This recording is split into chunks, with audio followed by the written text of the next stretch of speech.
Ben ritrovati, il nostro consueto appuntamento con i diritti dei cittadini. Siamo come di consueto in collegamento con il nostro avvocato Pierpaolo Rodighiero. Bentornato avvocato, la vedo in perfetta forma oggi.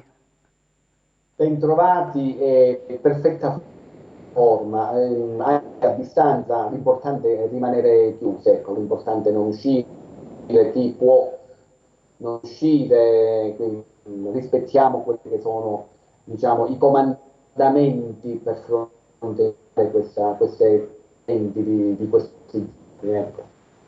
Sicuramente questo è un messaggio che noi continuiamo a dare perché rispettiamo le regole, sicuramente ne usciremo. Oggi non faccio vedere l'ennesimo modellino come facciamo tutte le settimane, avvocato, perché cambiano, tra l'altro da poche ore insomma, è in vigore il nuovo modello per l'autocertificazione, ecco, però tranquillizziamo tutti, chi non è nelle possibilità di stamparlo o scaricarlo, gli operatori delle forze dell'ordine, avvocato, ce l'hanno dietro, quindi su questo insomma non ci sono problemi. Ricordiamo chiaramente che bisogna lasciare la propria abitazione soltanto nei casi che ormai conosciamo tutti, cioè motivi di necessità, motivi di salute oppure per esigenze lavorative. Quindi, avvocato, oggi evitiamo di far vedere l'ennesimo modellino per l'autocertificazione.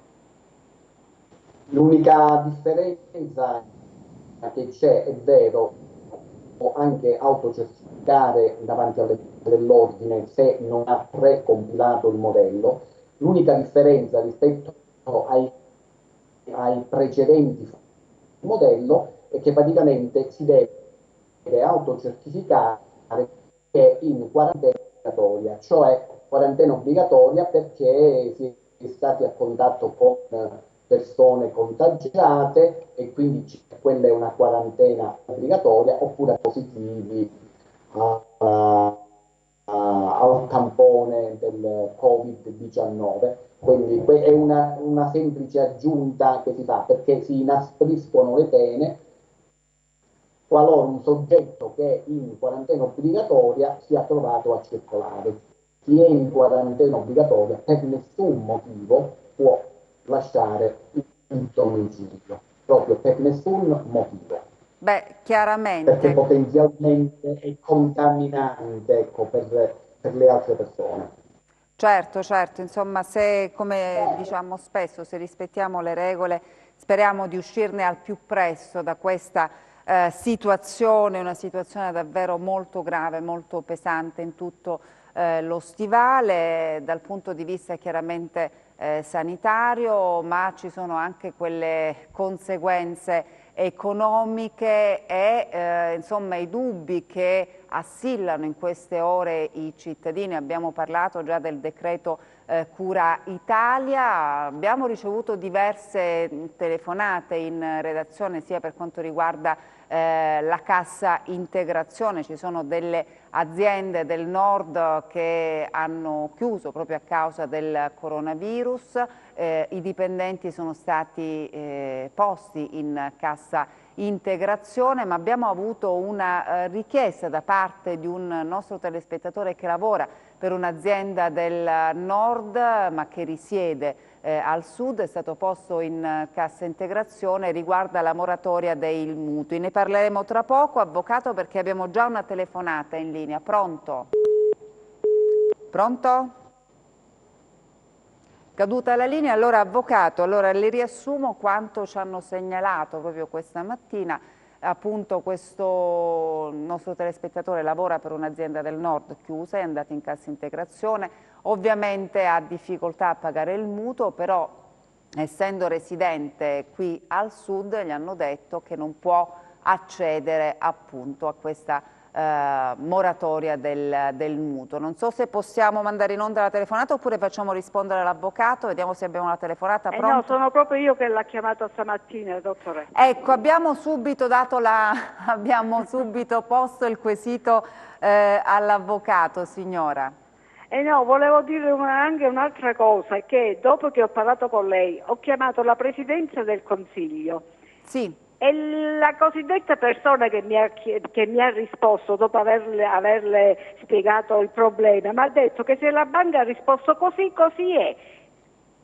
Allora, Ha detto allora la ringrazio tantissimo, vuol dire che alle prossime elezioni ci regoleremo in merito. Grazie a tutti questi grandi statisti che ci stanno governando. beh, chiaramente è un Poi ho chiamato un parlamentare dell'opposizione al quale ho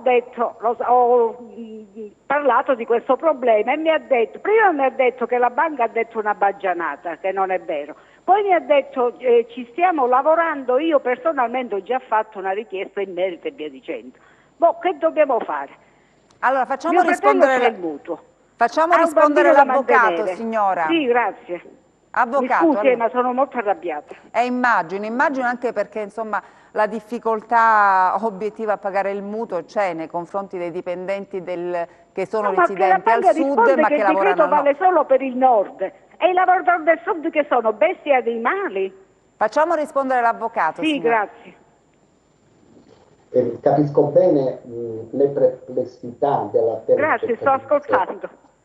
Sì, le vostre perplessità Pronto? sono legittime perché i vari decreti che si stanno susseguendo più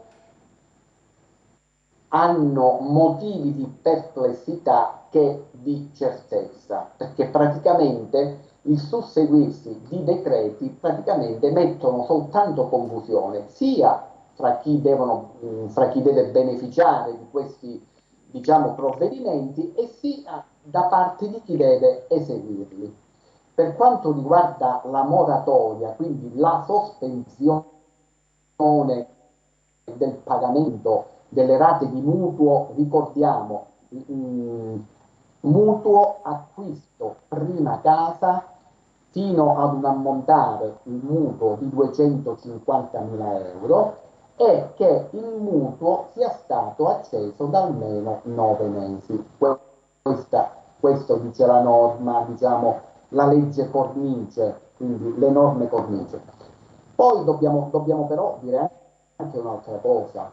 Io non sto sentendo La niente, moratoria del dottore. Allora, chiedo mutuo scusa, avvocato, perché interviene, chiaramente, avvocato, la interrompo perché chiaramente la signora sì, non sente. Signora, allora lei può ascoltare la risposta attraverso il televisore, perché noi Ah, chiaramente vabbè, se siamo... può ripetere perché non si è sentito proprio niente. Certo, signora, Grazie. se io la saluto, Sì, può ascoltare la grazie, risposta buonasera. attraverso, perché chiaramente Sì, siamo grazie. collegati via Skype con il nostro avvocato e capisco le difficoltà, no, rimanendo alla cornetta del telefono per ascoltare la risposta. Allora, risolviamo in questo modo, avvocato, chiedo scusa se l'ho interrotta, ma era giusto, insomma, sì. far capire, insomma, i suoi consigli alla nostra telespettatrice. Allora, avvocato. Abbiamo il collegamento con l'avvocato? Chiaramente siamo in diretta e questo tipo di collegamento insomma, può, come purtroppo capita, può interrompersi, ma chiaramente stiamo ripristinando appunto la telefonata con l'avvocato Rodighiero che appunto diceva che è quasi paradossale, no? Questa situazione, perché è chiaro che se ci sono dei lavoratori che prestano il loro servizio in aziende del nord Italia che in questo momento sono chiuse, che usufruiscono della cassa integrazione, perché non possono usufruire anche della moratoria del mutuo, anche se questi lavoratori chiaramente sono residenti in regione del sud Italia, perché obiettivamente c'è la difficoltà da parte loro insomma, a pagare queste rate del mutuo. E poi c'è anche tra l'altro la questione delle bollette, ne parleremo tra poco con l'avvocato Rodighiero, le bollette di luce, di gas, di acqua e quant'altro, insomma vedremo cosa accade, anche perché ci segnalano che le bollette stanno arrivando, a quanto pare non c'è questa sospensione come si era percepito dalla prima lettura, e poi ci sono diversi decreti che Non si so se si susseguono. sente Ecco, abbiamo adesso. l'avvocato Siamo riusciti a ripristinare almeno il collegamento telefonico, Sì, avvocato? purtroppo le linee sono anche sovraccariche, Certo. ritengo anche per questo motivo. Stavo dicendo, scusate se sono costretto a ripetere, la norma stabilisce praticamente che il mutuo possono concorrere alla sospensione del mutuo, la cosiddetta moratoria, coloro che hanno contratto il mutuo per l'acquisto prima casa, mutuo non superiore a 250.000 euro. Che cosa la legge cornice, quindi la norma generale, stabilisce che hanno diritto ad avere la moratoria coloro che si trovano in particolari condizioni, tipo la perdita del lavoro, una inabilità, un licenziamento, e poi stabilisce anche la possibilità, non la possibilità, il diritto ad avere la moratoria per coloro che hanno contratto il mutuo che sono stati messi in cassa integrazione, e la cassa integrazione non deve essere inferiore a 30 giorni. Per cui il caso della telespettatrice, per quanto riguarda la posizione del figlio che è in cassa integrazione, rientra perfettamente in questa norma. Voglio anche ricordare che lo Stato ha messo anche dei fondi per garantire gli istituti di credito riguardo questa, diciamo, platea molto vasta di persone che si trovano nella condizione di aver contratto mutuo prima casa e che si trovano in una di queste condizioni per cui non possono pagare. È stata emanata, perché esisteva già la possibilità di avere una moratoria del mutuo, proprio in considerazione dell'aumento esponenziale di coloro che si trovano in difficoltà economica e per quanto riguarda i lavoratori dipendenti in cassa integrazione dovuta all'emergenza sanitaria. Per cui sicuramente la telespettatrice può riferire al figlio che è in cassa integrazione che deve comunque la domanda mandarla presso l'istituto di credito. Qui lo possiamo tranquillamente, ci possiamo accertare, perché la concessione della moratoria viene effettuata tramite modello che si trova presso il concessionario pubblico Consap SpA, che è il concessionario pubblico, il quale sul proprio sito c'è il modellino proprio da compilare per la moratoria del mutuo, questo prima casa, e sarà la Consap SpA che manderà alla banca presso cui si è acceso il mutuo la richiesta di moratoria, e lì la banca deve concedere la sospensione. Quindi non si può rifiutare, non so se poi non si può rifiutare, questa è una misura emergenziale proprio per questo periodo. Per quanto riguarda la cassa integrazione, non deve essere una cassa integrazione inferiore a 30 giorni, perché qui stiamo parlando di lavoratori dipendenti, mentre per tutti coloro che hanno contratto un mutuo acquisto prima casa e non sono lavori dipendenti, devono autocertificare di aver avuto una contrazione a causa Covid-19 superiore al 33%. Quindi quella va in autodichiarazione coloro che non sono dipendenti, ecco, un lavoro dipendenti, quindi con lavoro, lavoratori dipendenti, lavoro a tempo indeterminato naturalmente, e quindi devono autodichiarare che hanno avuto un pregiudizio economico, una diminuzione dei guadagni superiore al 33%, e allora con questa autodichiarazione accedono alla misura. I lavoratori invece dipendenti posti in cassa integrazione, se la cassa integrazione è non inferiore a 30 giorni, possono accedere al beneficio.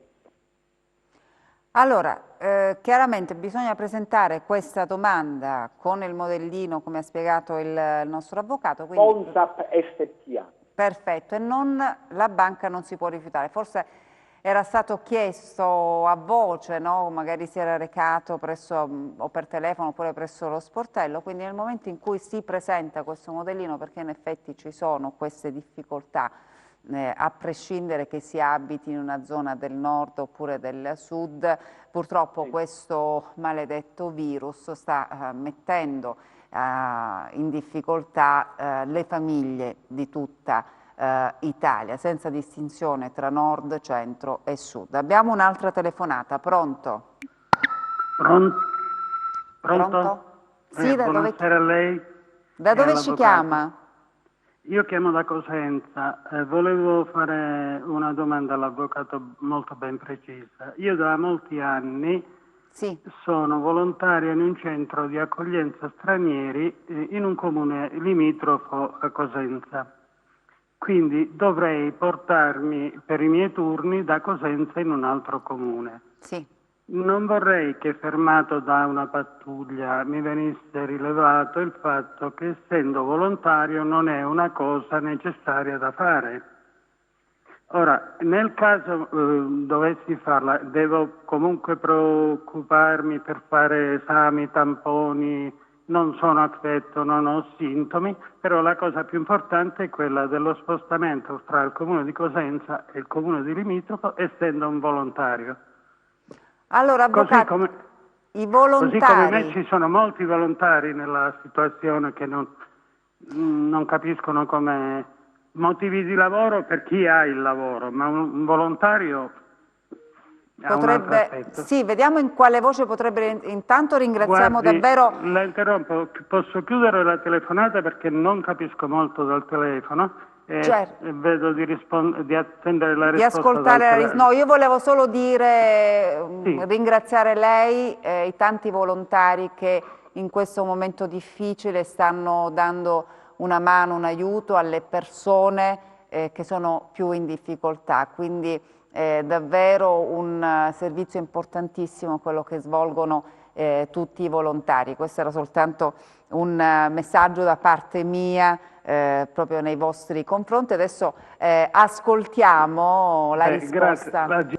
La giro a mio figlio che è volontario in Croce Rossa Emilia. Allora, facciamo rispondere l'avvocato. Ecco, la vedo di nuovo, avvocato. Perfetto. Per quanto riguarda ovviamente il problema di passare da un comune all'altro, soprattutto se si presta volontariato, è possibile fare ciò.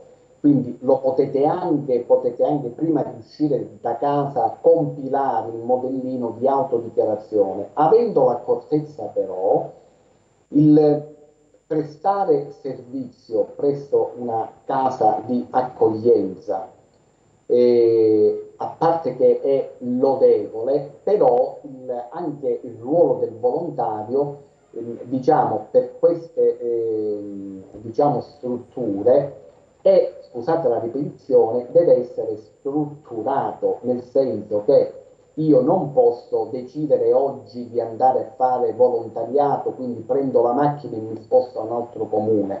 Questo per quale motivo? Più volte abbiamo detto che le forze dell'ordine, in caso vi fermino, possono controllare la veridicità di quello che voi attestate. Sicuramente se siete un volontario costante, continuo, presso questo centro dove prestate la vostra opera di volontario, sicuramente non avrebbero difficoltà che a chiamata vi conoscono, sanno chi siete e quindi possono confermare alle forze dell'ordine che vi state recando per fare volontariato strutturato.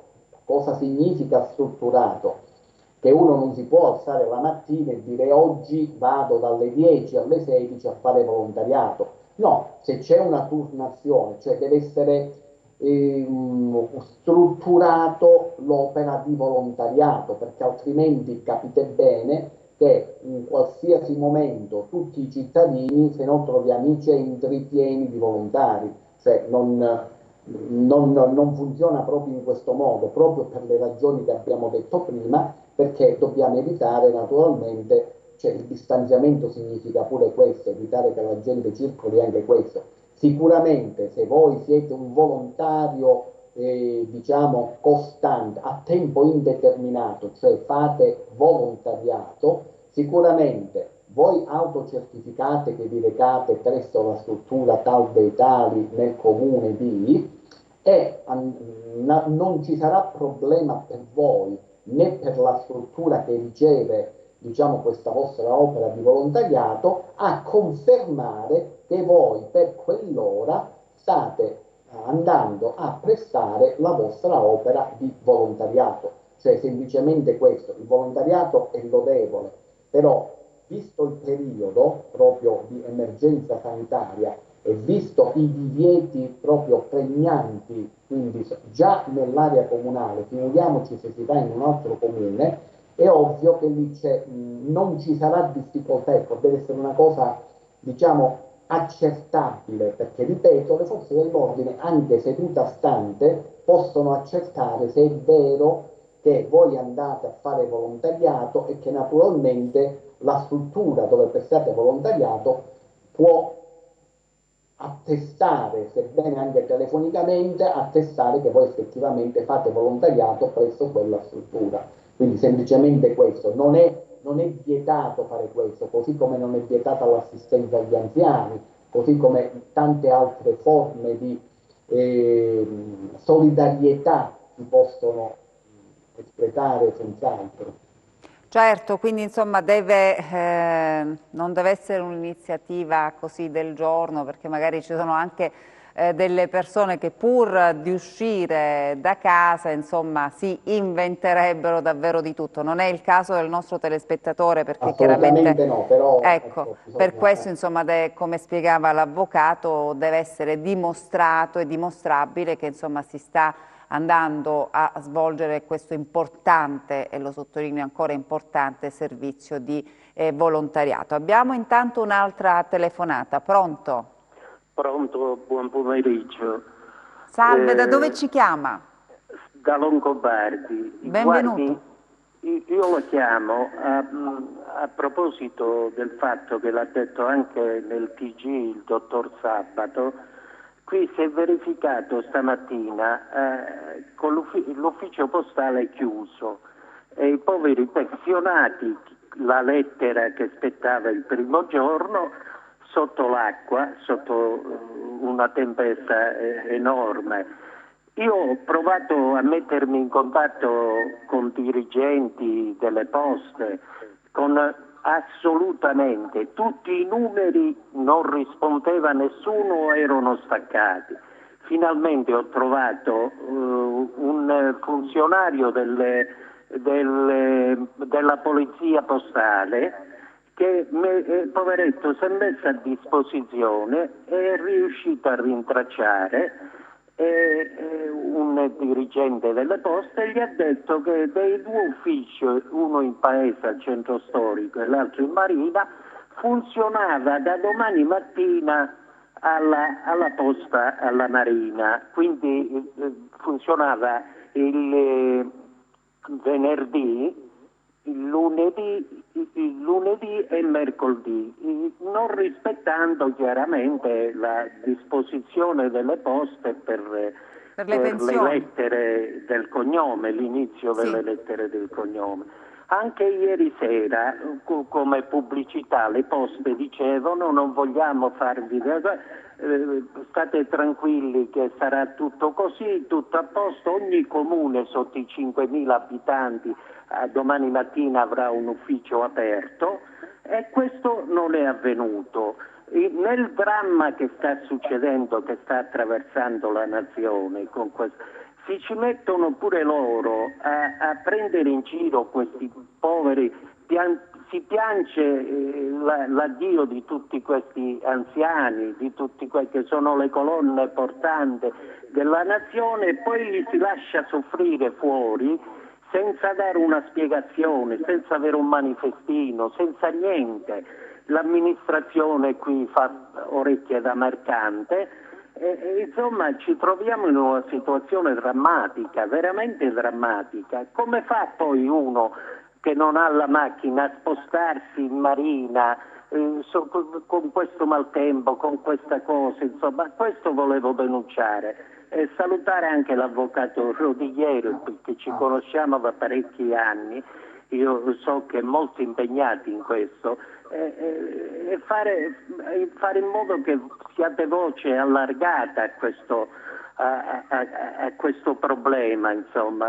Non è possibile così, che aprissero l'ufficio postale del centro storico per un giorno, 2 giorni, tanto quelli che prendono la pensione allo sportello sono pochissimi. Perché fare quest'ultima brutta cosa? Perché?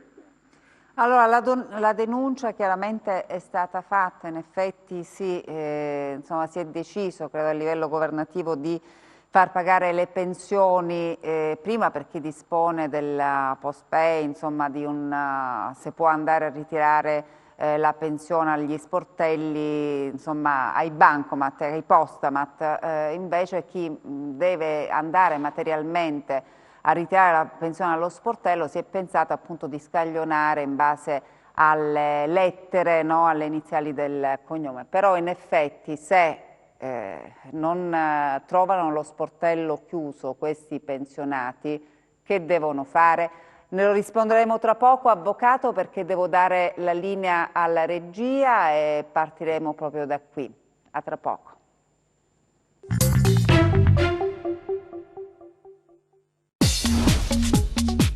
Cerca Teleeuropa sul tuo Play Store o Apple Store e scarica la nostra app. Ed eccoci di nuovo in studio, ripartiamo da Longobardo, o meglio dalla denuncia che è stata fatta dal nostro telespettatore poco fa, appunto l'ufficio postale di Longobardi chiuso, chiaramente i pensionati sotto la pioggia ad aspettare per andare a ritirare la pensione, hanno trovato l'ufficio chiuso, insomma un disagio che aggrava una situazione già difficile, avvocato. Naturalmente, ma già a livello nazionale abbiamo denunciato da quando è scoppiato, quindi dai primi di marzo, che praticamente a parte già i portalettere cosiddetti che saltellavano veramente, venivano e non venivano, soprattutto nelle zone più fornite, figuriamoci dove già il servizio postale era ridotto per i tagli alle filiali e quant'altro.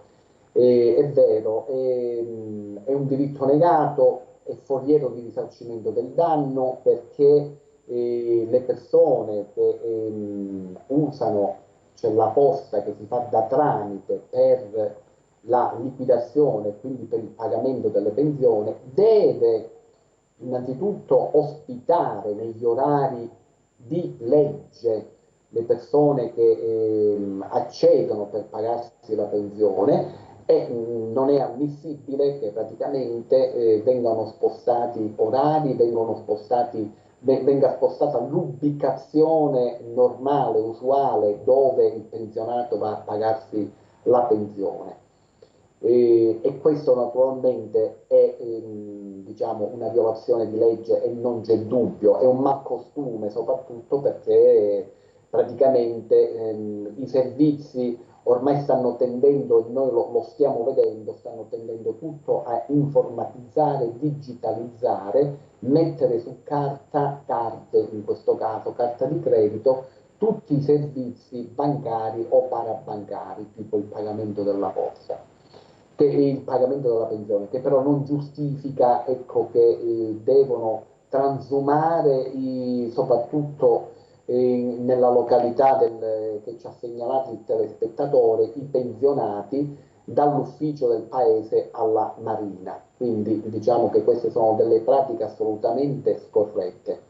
Voglio anche segnalare, perché molti telespettatori se ne sono resi conto, da quando è scoppiata l'epidemia, praticamente le norme prevedono che il portalettere, anche per quanto riguarda le raccomandate, può non farle firmare, nel senso che autocertifica che praticamente si è a casa. Che cosa significa sostanzialmente? Sostanzialmente che con la necessità di evitare contatti, praticamente c'è questo periodo in cui molti diritti che sono sanciti dalla Costituzione o dalle norme vigenti, diciamo, adesso si sta vivendo in un limbo, dove praticamente stiamo vedendo che a parte i diritti della personalità, della privacy e quant'altro si stanno insomma un poco affievolendo, e stiamo osservando che anche nelle piccole cose, nelle banalità, ci sono, ci si sente un poco aggrediti, nel senso che con diciamo, l'esigenza di evitare contatti, però si evita totalmente tanti contatti perché non sappiamo più che diritto abbiamo o no, se abbiamo ricevuto una raccomandata o meno e quant'altro. Quindi è un po', speriamo che questo periodo passi veramente molto velocemente. Certo, intanto salutiamo chi è in linea, avvocato. Pronto? Buon pomeriggio. Salve, da dove ci chiama? Io chiamo da Montalto Fugo.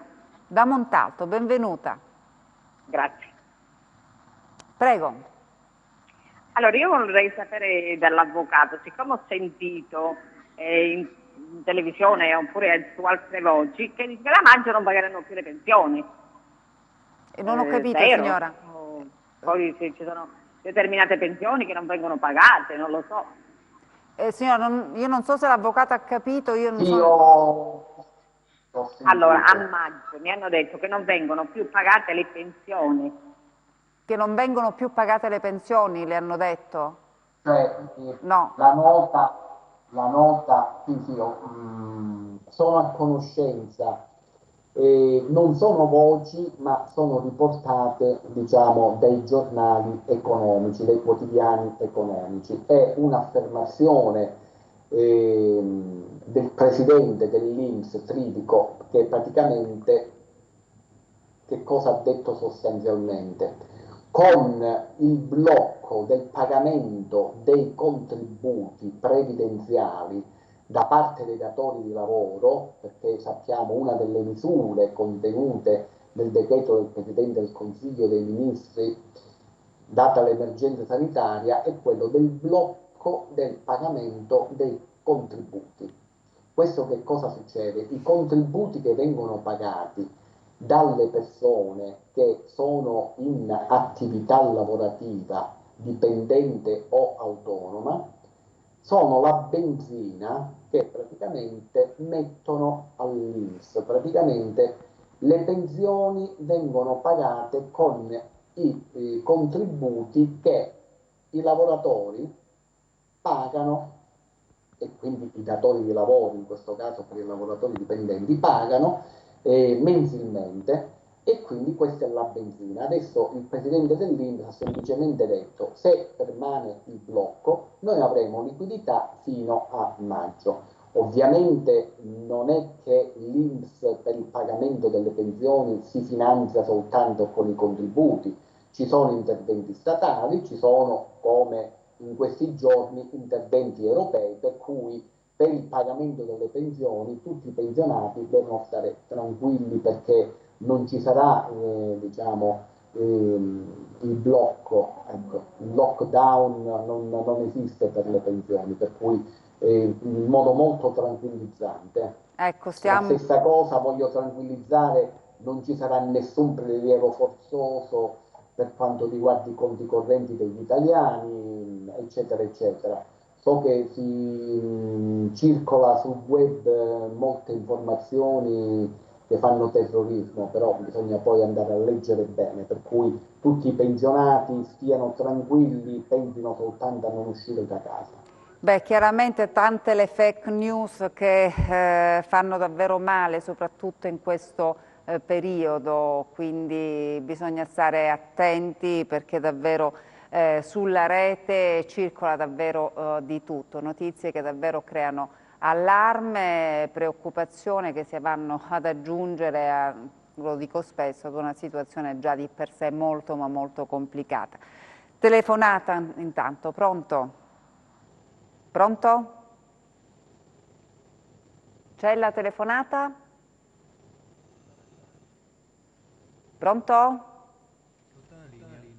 È caduta la linea. Allora, è una domanda all'avvocato per quanto riguarda le bollette di luce, gas, eccetera, eccetera. A quanto pare non è stato sospeso nulla, avvocato. Perché le prime notizie queste sì, erano tranquillizzanti, nel senso che tutti gli utenti, luce e acqua, naturalmente luce, la categoria base fino a 3,5 kW, che poi non capisco perché chi a 5 kW invece era stato escluso, e sia il gas, quindi le fatture per il consumo del gas.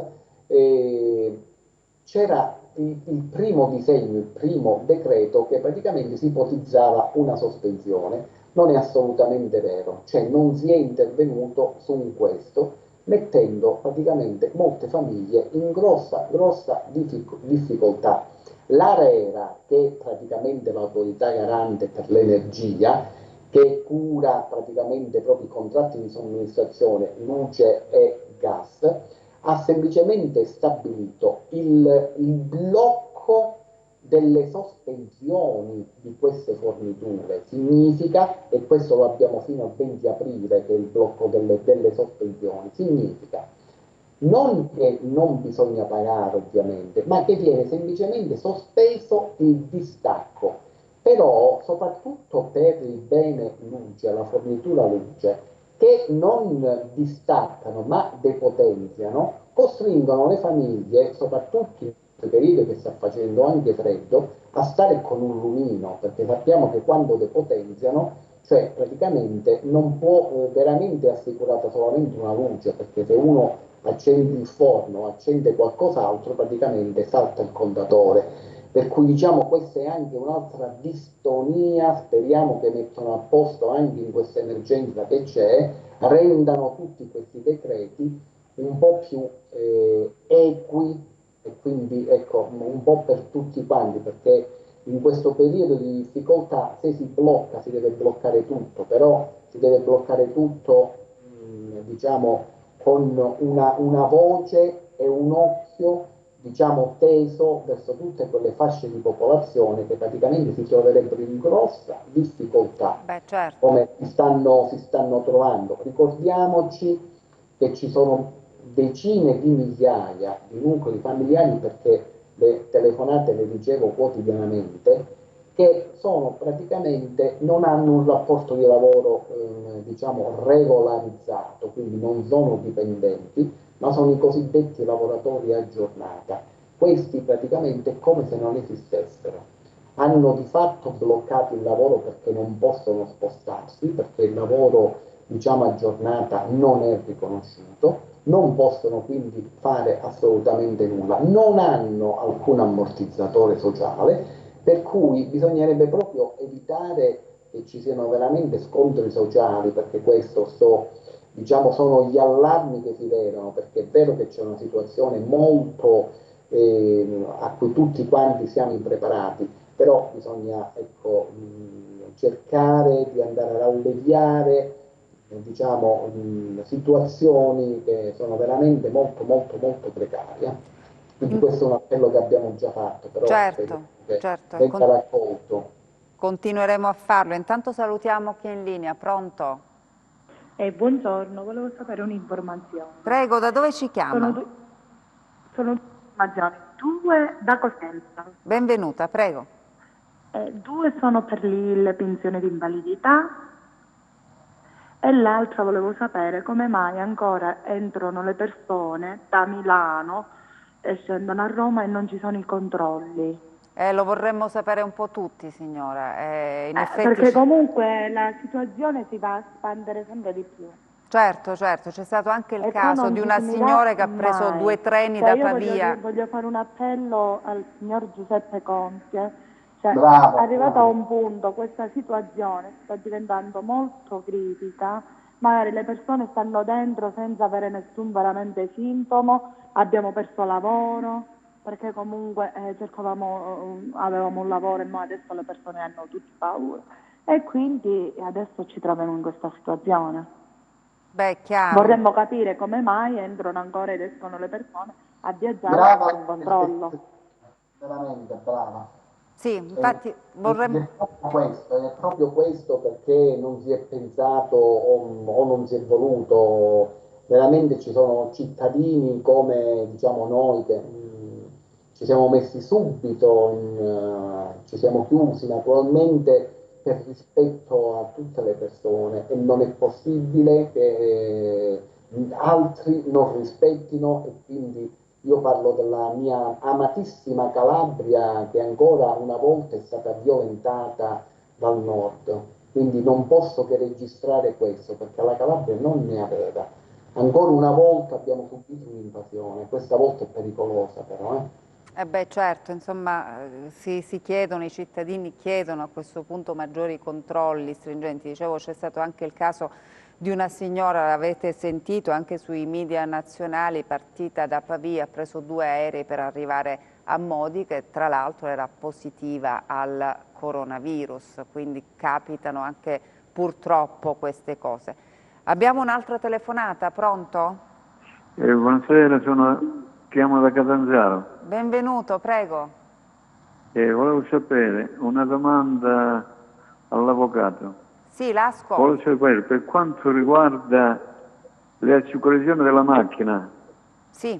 Uno che ha una rata, che cosa deve fare? Che c'è? È sospeso. Stiamo aspettando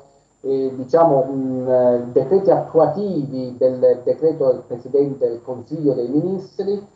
Sono tutte prorogate, non vi preoccupate se vi scade in coronavirus, cioè in questa emergenza sanitaria. Noi settimana per settimana vi teniamo aggiornati. È sospeso il pagamento dell'RC auto. Quindi almeno questo, avvocato, è sospeso. Sì. Non so se abbiamo ancora in linea il nostro telespettatore. Sì. Voleva aggiungere, voleva chiedere altro? No, niente, va bene. Almeno. La ringrazio, grazie. Grazie a lei, perché in effetti abbiamo visto che molte famiglie si trovano in serie difficoltà, costrette a stare in casa, molti non hanno un reddito e ci sono purtroppo famiglie che hanno anche difficoltà a fare la spesa, quindi ci sono anche queste situazioni davvero molto gravi. Su questo insomma bisognerebbe avere delle risposte, degli interventi. E soprattutto così affrontiamo anche il discorso, così diciamo, tutti coloro che sono beneficiari, che sono autonomi, iscritti alle gestioni separate INPS, praticamente la famosa indennità di euro 600. Anche qua ad oggi non ci sono i modellini presso il sito dell'INPS, quindi ad oggi che siamo in diretta, per materialmente effettuare la domanda, né i patronati ancora sono in grado. Probabilmente si potrà fare la richiesta di tutti coloro che accedono all'indennità di euro 600 riferita al mese di marzo 2020 che verrà pagata ad aprile 2020, da lunedì in poi. Spero che siano pronti i modellini dove materialmente fare la domanda, quindi o da soli tramite il sito dell'INPS oppure presso un patronato. Anche qua verrà erogato per coloro che hanno visto perso il lavoro, gli autonomi, praticamente c'è queste 600 euro che praticamente verranno pagate ad aprile. Anche qui capite benissimo che 600 euro equivale al pagamento di una bolletta. Beh, chiaro. Quindi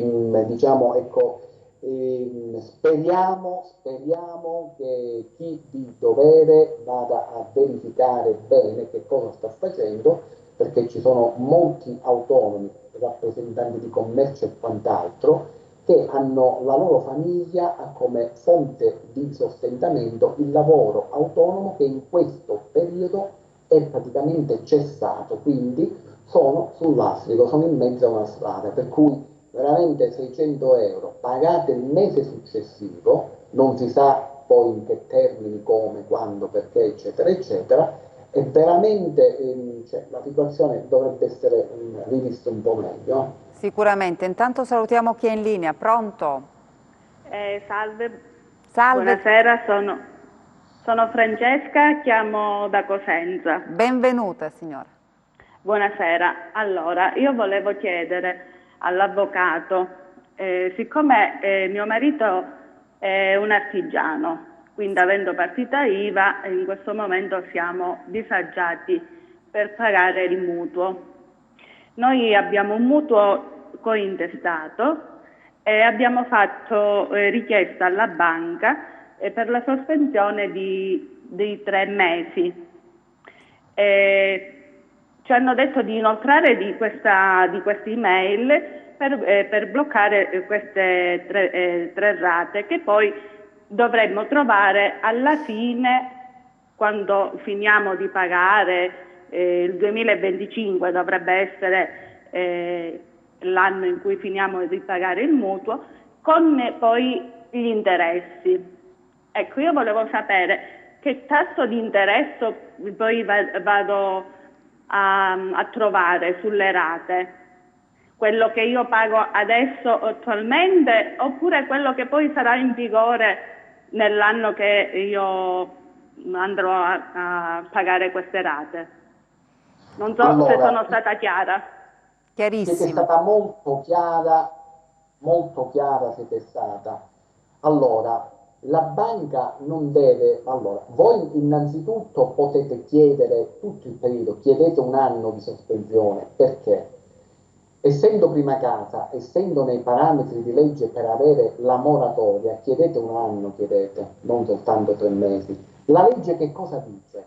Ad oggi, quindi questo decreto per l'emergenza sanitaria, che la sospensione, quindi posticipare il pagamento delle rate, deve avvenire senza oneri aggiuntivi né per la telespettatrice né per la banca, perché interviene lo Stato. Quindi per quanto riguarda la banca, che praticamente non prende i soldi adesso e praticamente maturano degli interessi, glieli dà lo Stato, perché figuriamoci, le banche sono quelle che si mettono a posto per prime. Ma per fortuna che dice anche una cosa questo decreto: non ci devono essere costi aggiuntivi dall'allungamento, quindi dalla moratoria, nemmeno per chi lo riceve, per chi ha contratto il mutuo.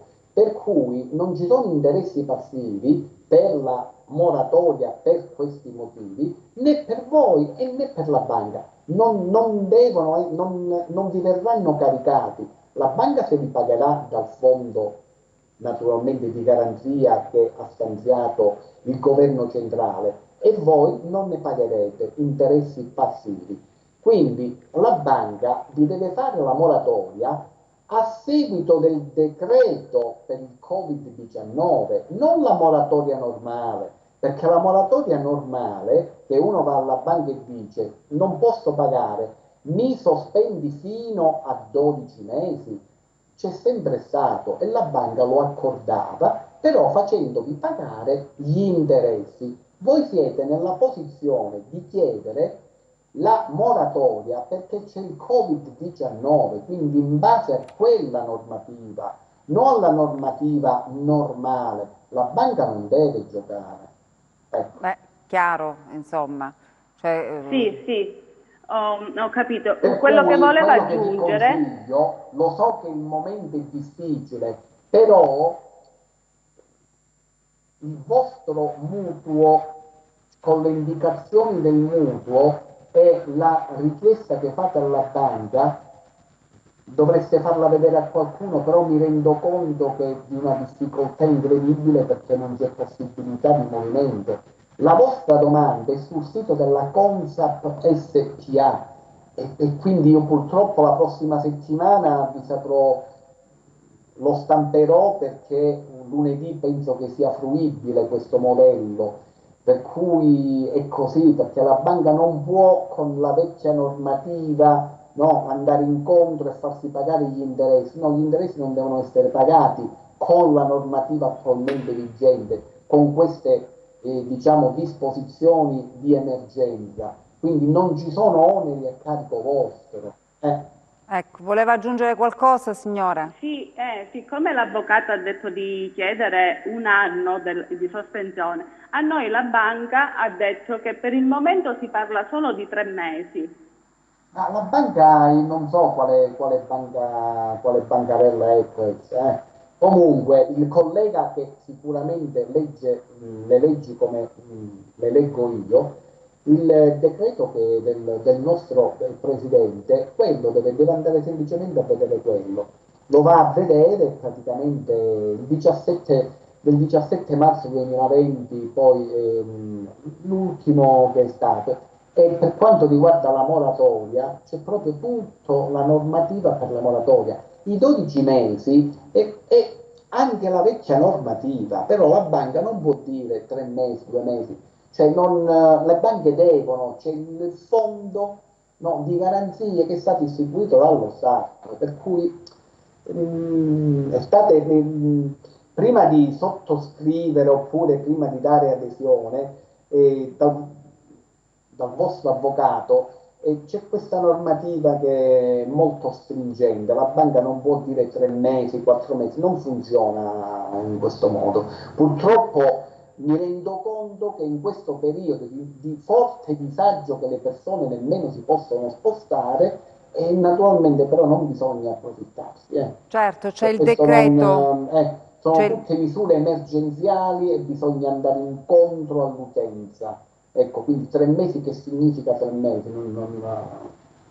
Certo, c'è proprio questa voce del decreto Cura Italia. È molto chiara questa voce, proprio molto chiara. Quindi insomma non si può chiaramente fare a modo nostro se c'è un decreto, se c'è... interessi, vi pagate gli interessi, vengono messi dopo, cioè, ma non... bisogna essere chiari, ma veramente trasparenti soprattutto. Sicuramente. Avvocato, il tempo a nostra disposizione è terminato, allora io come sempre la ringrazio e poi magari prossima settimana, se saranno disponibili questi modellini, li faremo. Senz'altro, sicuramente saranno disponibili, ce li scambiamo in modo che si possono far vedere anche in diretta, ecco, dagli studi di TEN. Perfetto, io la ringrazio come sempre per i preziosi consigli, ci vediamo prossima settimana. Grazie a voi. E grazie come sempre anche a voi, alla prossima, arrivederci.